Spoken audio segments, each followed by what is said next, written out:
Spine surgery करवाने से पहले हर पेशेंट के माइंड में एक क्वेश्चन होता है, क्या स्पाइन सर्जरी सच में हमेशा काम नहीं करती, या ये डर जो है जो हमारे सोच से ज़्यादा है। इस क्वेश्चन का आंसर देने के लिए आज ये वीडियो हम बना रहे हैं। नमस्ते, मैं doctor Gaurav Chamle, consultant neuro endoscopic spine surgeon, Chhatrapati Sambhaji Nagar. तो आज के इस वीडियो में हम डिसाइड करेंगे कि सर्जरी अगर करना है तो करने के बाद जो पेशेंट के माइंड में जो डर बैठा होता है कि सर्जरी फेल हो जाएगी, डॉक्टर साहब मैं पलंग पे पड़े रहूँगा या पड़े रहूँगी, जिसकी वजह से मेरा पूरा लाइफ ख़राब हो जाएगा। तो ये सारे क्वेश्चंस जो होते हैं आज इस वीडियो के माध्यम से उसके डाउट्स और उसके जो निगेटिविटी है वो आज हम दूर करेंगे। तो ये वीडियो कंप्लीट देखिए, अंत तक देखिए। तो आज इस वीडियो में हम पता करेंगे स्पाइन सर्जरी किन पेशेंट्स को ज़रूरी है, किन पेशेंट्स में रिस्क ज़्यादा है और जिनमें ये सर्जरी फेल हो सकती है, और वो सर्जरी फेल ना हो इस चीज़ के लिए डॉक्टर ने और पेशेंट ने किन चीज़ों पे दोनों ने ध्यान देना चाहिए। ये चीज़ें हम आज इस वीडियो में डिस्कस करेंगे।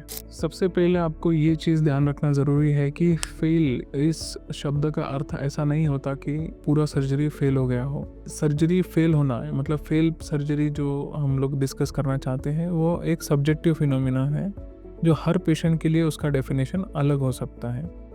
किसी पेशेंट को उसका दर्द कम होकर उसका जीवन जो है फिर से पहले के जैसा 100% नॉर्मल उसको प्रतीत करना हो, उसको वो नॉर्मली सक्सेस मान के चलता है।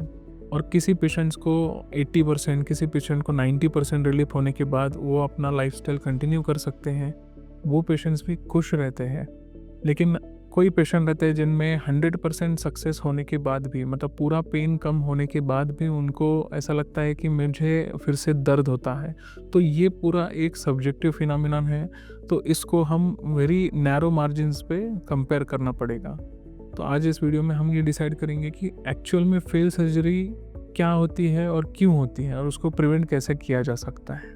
तो स्पाइनल सर्जरी फेल होने के कुछ प्रमुख कारण हैं जो आज डिटेल में मैं बताऊंगा। आप ध्यान से इस वीडियो को कम्प्लीटली देखना।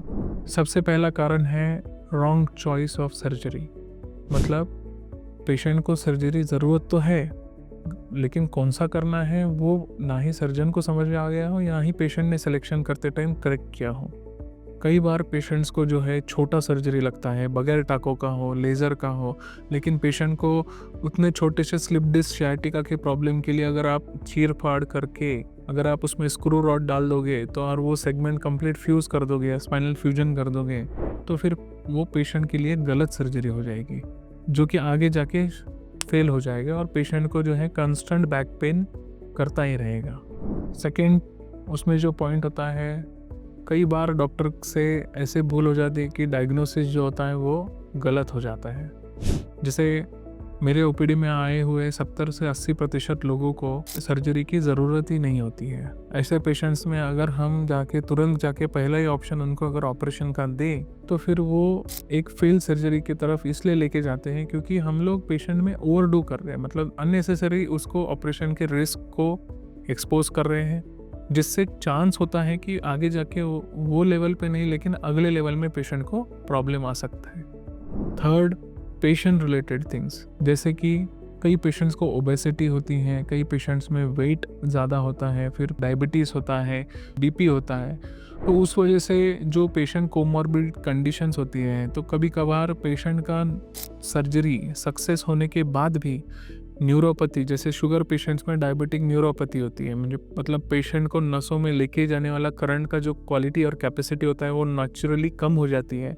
ऐसे पेशेंट में थोड़ा झुंझुनाहट, थोड़ा पैर में दर्द होना स्वाभाविक होता है। और अगर ऐसा होता भी है तो पेशेंट सोचता है कि साहब सर्जरी तो हो गई लेकिन फिर भी दर्द हो रहा है। इसका मतलब ये थोड़ी ना हुआ कि सर्जरी फेल हो गया। पेशेंट को जो अनबेरेबल पेन था वो तो कम हो चुका है, पेशेंट का पैर का दर्द भी completely now he is able to walk without pain, मतलब बिना दर्द के पेशेंट बराबर चल रहा है।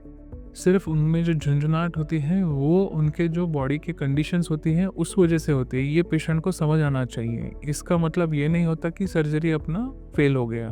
उसके बाद सबसे इम्पॉर्टेंट आता है ऑपरेशन के बाद रिहैबिलिटेशन करना। मतलब कोई भी डॉक्टर अपने पेशेंट्स को exercise, correct guidance, food habits, ambulation, उसके बाद precautions and rehabilitation exercises physiotherapy की मदद से सारी चीज़ें पेशेंट को बताना चाहिए, जिस वजह से पेशेंट का पोस्ट ऑप रिकवरी जो है फास्ट हो और जिससे पेशेंट का सर्जरी फेल ना हो। कभी कभी हमने देखा है मरीजों में ऑपरेशन के बाद भी field back surgery syndrome FBSS इस तरीके का बीमारी देखी जाती है, जिसमें ऑपरेशन के बाद भी पेशेंट को कमर दर्द, पैर में दर्द, झुंझुनाहट या किसी और तरीके का मनकों से रिलेटेड बीमारी हो सकती है।